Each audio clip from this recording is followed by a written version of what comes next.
বন্ধুরা এবার তোমরাও পারবে ফেসবুক থেকে টাকা ইনকাম করতে, কারণ ফেসবুক দিয়েছে দারুণ একটা সুযোগ।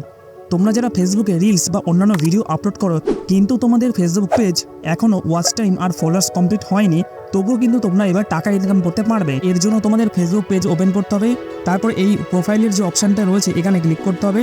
এইখানে ক্লিক করার পর স্ক্রল করে এই প্রফেশনাল ড্যাশবোর্ড এখানে ক্লিক করতে হবে। এইখানে ক্লিক করার পরে এই সবার উপরে এই মনিটাইজেশন এখানে ক্লিক করতে হবে। এইখানে ক্লিক করার পরে এই অ্যাডস অন রিলস এখানে ক্লিক করতে হবে। এইখানে ক্লিক করার পরে সবার নিচে তোমরা দেখতেই পাচ্ছ আই অ্যাম ইন্টারেস্টেড বলে একটি অপশন রয়েছে, তো এই আই অ্যাম ইন্টারেস্টেড এখানে ক্লিক করতে হবে। এইখানে ক্লিক করার পর একটি ফর্ম থাকবে, তো এই ফর্মে তোমাদেরকে লিখে পাঠাতে হবে ফেসবুকে যে তোমরা কেন ফেসবুক থেকে টাকা ইনকাম করার জন্য ইন্টারেস্টেড। তো এখানে তোমরা কিভাবে লিখবে তো সেটাও কিন্তু আমি একটা স্ক্রিনশট কিন্তু স্ক্রিনে দিয়ে দেবো। তো লেখার পরে তোমাদের এখানে সাবমিট ইন্টারেস্টেড এখানে ক্লিক করতে হবে। তো ক্লিক করার পরে ফেসবুক তোমাদের যে পেজ সেটাকে পুরো রিভিউ করবে। রিভিউ করার পরে তারা যদি দেখে যে হ্যাঁ তোমার পেজে যে কন্টেন্টগুলো রয়েছে সেগুলো সব অরিজিনাল কন্টেন্ট এবং তুমি ফেসবুক থেকে কিন্তু যদি তোমাদের রিভিউ করার পরে যদি ফেসবুক তোমার এই অ্যাডস অন রিলস অপশন চালু করে দেয় তাহলে কিন্তু পরের দিন থেকে কিন্তু তোমার আর্নিং শুরু হয়ে যাবে। এইভাবে কিন্তু খুব সহজেই ফেসবুক থেকে তুমি কিন্তু টাকা ইনকাম করতে পারবে। তো ফেসবুক যখন এত সুন্দর একটা সুযোগ দিয়েছে তাহলে কেনই বা আমরা সেই সুযোগটা নিব না। তো আমার যে অন্যান্য পেজগুলো রয়েছে সেই পেজে কিন্তু আমি কিন্তু এই ফর্মটা সাবমিট করে পাঠিয়েছি। তো ভিডিওটি কেমন হলো অবশ্যই কিন্তু আমি কমেন্ট করে জানাবে, আর ভিডিওটি ভালো লাগলে চ্যানেলটিকে সাবস্ক্রাইব করতে কিন্তু ভুলবে না।